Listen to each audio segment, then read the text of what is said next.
26 shtator, në kishën ortodokse, kremtohet jetë ndërimi i apostull dhe ungjillorit të shenjtë Ioan Theologu. Në fund të sinaksarit për apostullin dhe ungjillorin e shenjtë Ioan, na tregohet se ai jetoi në paqe ditët që i kishin mbetur nga jeta në Efes, duke i sjell Krishtit një numër të madh paganësh. Kur u njoftua nga Perëndia për largimin nga kjo jetë, i porositi dishepujt e tij të hapnin një grop në rër në formë kryqi. I puthi dhe i ngushëlloi të gjithë, u shtri në grop. Pastaj, pas lamtomirës së fundit, ata e mbuluan derën në fyt dhe ambuluan fytyrën në çastin kur u ngrit dielli. Kur u kthyen në qytet duke qarë, dishepujt e tjerë të shenjtit donin të shkonin në vendin ku u varros. Gërmuan vendin, por nuk gjetën gjë. Sipas traditës së etërve të kishës, Shën Ioani është ngjallur dhe ngjitur në qiell si kundër hylindsja. Por në katedralin Ngjallja e Krishtit kjo e kremte është pak më ndryshe se në kishat e tjera të vendit, pasi në këtë ditë feston ditën e emrit kryepiskopi i Tiranës, Durrësit dhe gjithë Shqipërisë, fortlumturia e tij, Imzot Ioani. Për të marrë pjesë në këtë gëzim të veçantë, morën pjesë në shërbesat e shenjta dhe atë të liturgjisë hyjnore arkihiratike, hierark të kishës son, hirësitë e tyre, Nikolla, mitropoliti Fieri dhe Apollonis, mitropoliti Elbasanit, hirësia e tij Andoni, mitropoliti Beratit, hirësia e tij Asti, mitropoliti Gjirokastrës, hirësia e tij Nathanaeli dhe mitropoliti zgjedhur i Korçës, hirësia e tij Anastasi. Morën pjesë mjaft klerik të kryepiskopatës së Tiranës dhe të mitropolive të kishës son.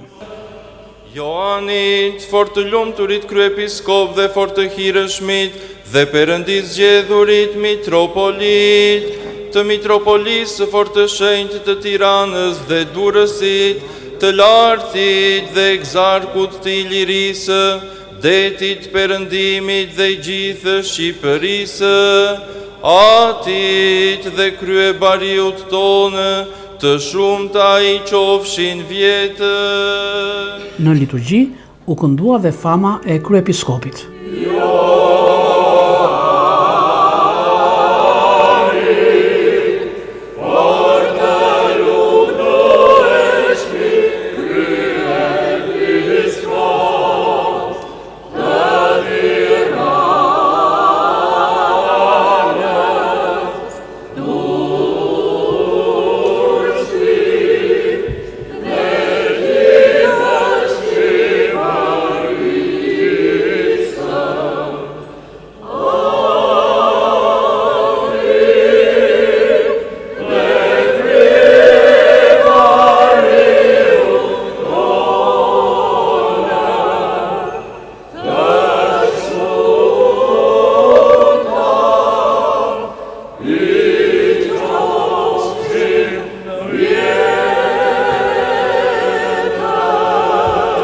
Dita e emrit në traditën tonë ortodokse është një ditë e veçantë dhe festive, sepse bashkë me shenjtorin që feston në qiell në mbretërinë e Perëndis, kremton e gjithë kisha këtu mbi tokë, por në veçanti gëzohen dhe festoni kryshteri që mban emrin e atij shenjtori. Kjo njihet edhe si dita e festimit të emrit. Ne të krishterët, sipas një tradite të hershme kishtare, në misterin e pagëzimit marrim një emër të ri për të na treguar se me banjën e pagëzimit fillon një jetë e re, jeta me hirin e Perëndis. Marrim emrin e një shenjtori që ta kemi atë si udhëzues dhe imitues të jetës sonë. Dhe ashtu si shenjtorët tanë festojnë me Perëndin në mbretërinë e tij, kështu dhe ne që përpiqemi në këtë jetë t'ju ngjajmë atyre dhe të përfundojmë jetën tonë toksore me destinacion mbretërinë e qiejve. Kryepiskopin Anastas, mitropolitin Dhimitër, mitropolitin Ignat dhe episkop Kozmaj, e të gjithë kryepiskopët, episkopët dhe priftërit e kishës son që kanë ndruar jetë, ndërtuesit e lumur dhe gjithmonë kujtuar kësaj kishe të shenjtë, ata që kanë rënë fli për fe dhe për atë dhe, të gjithë fetrit dhe vëllezërit tanë që kanë fjetur me shpresëngjallje për jetën e pasosur, i kujtoftë Zoti Perëndi në mbretërinë e tij gjithnjë, tani e për erën e jetës të jetëve.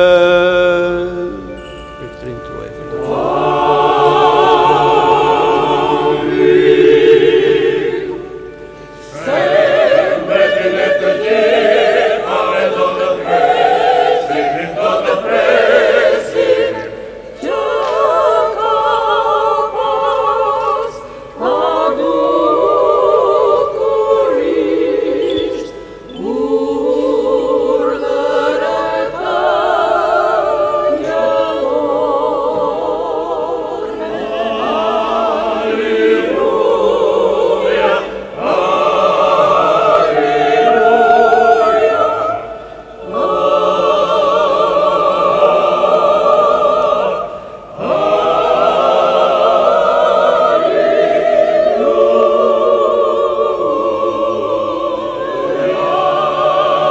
Predikimin në këtë të kremte e mbajti At Grigori, i cili ju transmetoi besimtarëve të pranishëm edhe jetën e apostull dhe ungjillorit të shenjtë Joan. Në përfundim të liturgjisë hynore, mitropoliti Nikolla në emër të sinodit, klerikëve dhe gjithë popullit shpresëtar, uroi kryepiskopin Joan me këto fjalë. Të dashur besimtar, në këtë të kremte të jetë ndërrimit të apostullit dhe ungjillorit Joan, nxënësit të dashur të Zotit, kremton në emrin Ati dhe kryebariu ynë, kryepiskopi i Tiranës, Durrësit dhe gjithë Shqipërisë, Imzot Joani. Në emrin tuaj, në emrin e gjithë klerit dhe popullit besimtar të kishës sonë, në emrin e sinodit të shenjtë, i urojmë atij vite të shumta, të bekuara dhe me shëndet. E falenderojmë për gjithë shërbesën për më tepër se 30 vjeçare që ka kryer në kishën tonë. E falenderojmë që në ato vite të vështira, të cilët kaloi kisha jonë, ka qenë një mbështetje e të ndjerit kryepiskopit Anastas, por dhe një mbështetje e sigurt për gjithë kishën tonë. E falenderojmë që gjithë të vite ka qenë për të gjithë neve një shembull i vyer si një mësues i urtë, si një At i dashur, si një kryeprift i shenjtë. E falenderojmë që në momentet të vështira të cilët kaloi kisha jonë përpara disa muajsh, pranoi të mbajmë mbi supet e tij barën e vështirë të kryepriftit dhe kryebariu tonë. E falenderojmë që me gjithë urtësinë e tij ka shërbyer me shumë sakrifica, me shumë mund në këto vite në kishën tonë, por edhe në këto muaj të vështirë të tranzicionit që kaloi kisha jonë pas humbjes së 3 klerikëve të vyer të saj. Na tregoi që me shumë urtësi e ka udhëhequr kishën tonë. E falenderojmë dhe ju urojmë vite të shumta, të bekuara.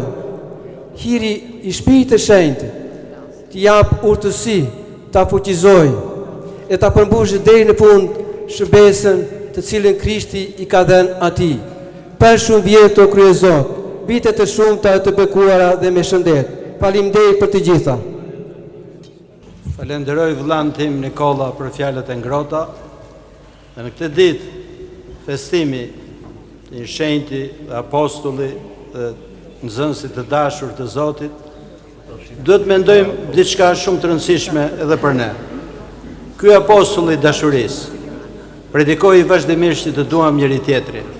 E tregohet kur ishte shumë i vjetër, është histori që e keni dëgjuar, por shpesh herë ne i përsërisim disa gjëra sepse janë të rëndësishme. Siç u kam thënë disa herë, përse Zoti e përsërit kaq shumë në Ungjillin e Shën Joanit fjalët doni njëri tjetrin.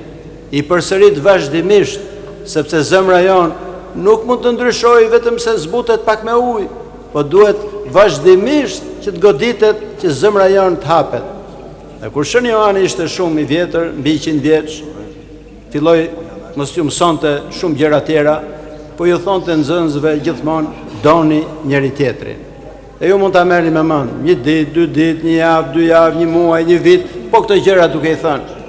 Dhe një herë prohori, nxënësi i dashur, i thot mësues, Perëndia të ka zbuluar ty nga misteret më të mëdha.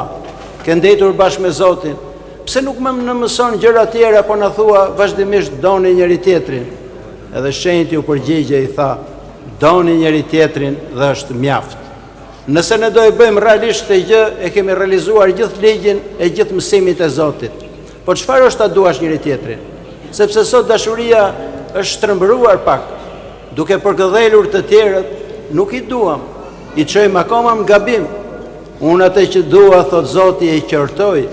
Nëse ne shohim vllahën ton që po bën gremin, edhe nuk i themi gjë, është dhe faji jon. Nuk i themi se s'duam që të prishemi, nuk i themi se ndoshta ai mund mendoj keq për ne, dhe thot ç'më duhet mua, kjo nuk është dashuri. Dashuria e vërtet është që ti flasësh e mos ta lësh që të bie në gremin. S'ka asnjë dashuri më të madhe se sa Perëndia. E megjithatë ai thot po këto fjalë, siç u thash pak më parë, unë atë që dua e qartoj. Prandaj edhe shenjtorët e mëdhej i qartonin të tjerët, i qartonin që të theshin në rrugën e drejtë. Edhe një prind i devotshëm që e do realisht fëmijën e tij e qarton. Prandaj dhe proverbat thonë, kush kursen qartimin dhe disiplinën tek fëmijët e ka prishur fëmijën e tij. Për këdhelia nuk është dashuri, po shtrëmbrim i dashurisë. Prandaj ditën e sotme pikërisht duhet meditojmë rreth dashurisë që ka Zoti për ne. Kur gabojmë na qarton. Na qarton sepse na do. Nëse ne nuk i qartojmë të tjerët kur bën gabim, nuk i duam ata. Njerëzit kanë problemin pastaj me pranimin e qartimit, siç thotë dhe Solomoni i mençur. Qarto një të mençur e do kesh një mik. Qarto një të marr e do kesh një armik. Sepse i mençuri e kupton që ti ke qartuar sepse e do. E dashuria e vërtetë është pikërisht kjo gjë, një dashuri që afrohet dashurisë së Perëndisë, që i do të gjithë njerëzit, kushdo qofshin ata, edhe armiqtë e tij. Ju kam treguar një herë një histori nga Shën Pajisi i Madh, po dhe përsëri sot sepse është shumë e rëndësishme. Një nga nxënësit e tij e mohoi Krishtin dhe u largua. E Shën Pajisi lutej ditë e natë për të, çdo natë. Mbas një viti ju shfaq Krishti dhe i thot, Pajis, po lutesh për një nga armiqtë e mi? Ai thot, po Zot, të lumtë Pajis, thot, je bëri ngjashëm me mua. Kjo dashuri e vërtet që do dhe armiqt. Ajo dashuri që edhe qarton edhe mikun e tij kur bën gabim, është dashuria që na mëson Perëndia që ne duhet kemi. Le të mundohemi ta kemi këtë dashuri, sepse njëri që ka shpirt dashurinë do ketë gëzim. Njëri që ruan inatin, ka mërira ku në të tjerëve nuk është i pranishëm Zoti atje. Mërira e shkatërron njeriu, edhe fizikisht, edhe shpirtërisht. Dashuria e vërtet i largon këto gjëra. Ne nuk i duam njerëzit vetëm thjesht ata që janë të mirë, duhet i duam të gjithë. Zoti na thot duani dhe armiqtë tuaj. E nëse do kemi këtë lloj dashurie, do bëhemi të ngjashëm me Perëndin, sepse njeriu u krijua sipas ikonës Perëndisë. E të gjithë njerëzit e kanë. Po kjo ikonë u shtrëmbrua. Po u krijua edhe me mundësinë për të bërë ngjashëm me Zotin. Në të dytën njeriu i parë ra, e Zoti erdhi të u mishërua dhe u bë si njëri nga ne për të na hapur ne përsëri rrugën, jo vetëm thjesht të pastrojmë ikonën tonë, po të bëhemi dhe ngjashëm si ai, që të kemi dashurinë e tij. Të ditë ju uroj të gjithëve gëzuar dhe për shumë vjet të festë madhe të apostullit dashurisë. Amin. Le t'i lutemi Zotit. Bekimi dhe mëshira e Zotit ardhë me ju, me hirën e tij në orë dhe njëri dashje, tani e për erën e jetë të jetëve. Amin. Lavdim ty o Krisht shpresa jon, lavdim ty. Lavdjarët e mirë dhe shpirtë të shenjtë tani e për erën e jetë amin. Mëshiro Zot, mëshiro Zot, mëshiro Zot, me korbe Zot i shenjtë. Krishti Perëndiun i vërtet, me ndërmjetimet e zonjës sonë Ylinësës dhe gjithmonë Virgjëreshës Mari, me fuqinë e kryqit shmuar dhe jetë bërës, me mbrojtjen e fuqinë e qendrës të shmuar fatut, me lutjen e profetit parancë dhe faktorëve, të apostujve dhe edhëve tanë shënarë dhe krujës, me prindë shenjë në drejtë e akini dharonës, dhe shënë janë thërë, në më shirovë dhe shpëtovë, se Perëndim në Virgjëreshës. Për shumë vjet, për shumë vjet,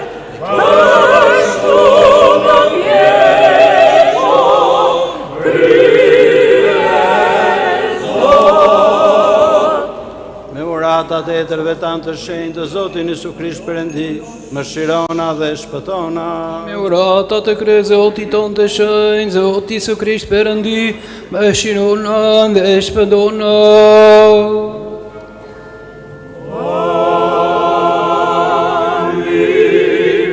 Gëzuar dhe për shumë vjet.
Më pas, në qendrën sinodiale u organizua një pritje ku besimtarë të shumt, klerik dhe laik, intelektual, përfaqësues të shoqërisë civile, politikës, ekonomisë, nga bota akademike e të tjerë, uruan fortlumturinë e tij për ditën e embrit.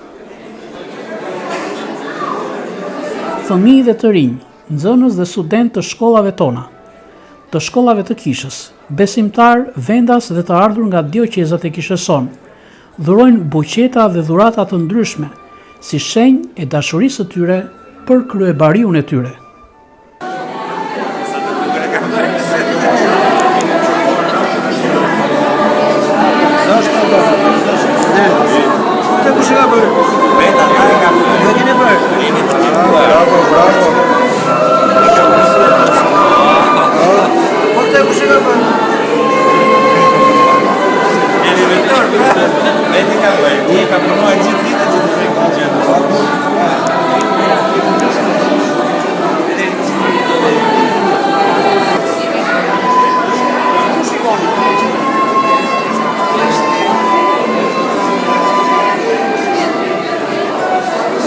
Sot është i ditë e shenjtë, sot është një ditë e gëzuar, sot është një ditë historike për Kishën, po sot është edhe një ditë për të uruar shëndet, mbarësi dhe urtësi hyjnore për kryebariun, për fortlumturinë e tij, kryepeskopi Joan të Kishës Shqipërisë.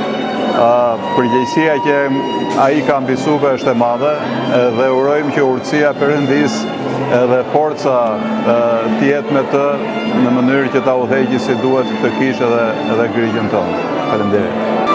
Kryepiskopit fortlumturisë të Joanit i urojmë vite të bekuara dhe vite të shumta. Perëndia e ndriçoft në rrugën e tij për të gjithë ne dhe paqen sa më gjatë o Zot. Sot është një ditë e rëndësishme për ortodoksit shqiptar, përveç se kremtohet ungjillori dhe apostulli Joan, festohet edhe emri i kryepiskopit tonë nderuar Joan. Sot morëm mesazhe, duan njëri tjetrin dhe shumë bekime. Për shumë vjet o krye Zot. Për shumë vjet kryebari juaj i dashur. Ta gëzoj emrin kryepiskopi Joan me vite të bekuara, plot shëndete të mira. Urojmë kryepiskopin ton Joan vite të bekuara. I uroj kryepiskopit Joan vite të shumta dhe të bekuara. Kisha jon mbas largimit të kryepiskopit të ndjer Anastas hyrin në një periudhë të re. Ngjarjet e reja të këtij viti dhe zhvillimet pozitive të Kishës son, ku së fundmi ishte dhe zgjedhja e 2 mitropolitëve të rinj, treguan frymën kishtare të unitetit, vëllazërisë dhe dashurisë së fortlumturisë së tij Zot Joanit, i cili bashkë me anëtarët e sinodit përreth tij kanë krijuar një klim paqeje, besimi dhe sigurie për besimtarët. Se ania e Kishës son ka timonerin e saj të duhur, Zot Joanin, të shumta i qofshin vitet. Për Media Ngjallja, nga Tirana, Djakon Aleksandër Dimroçi.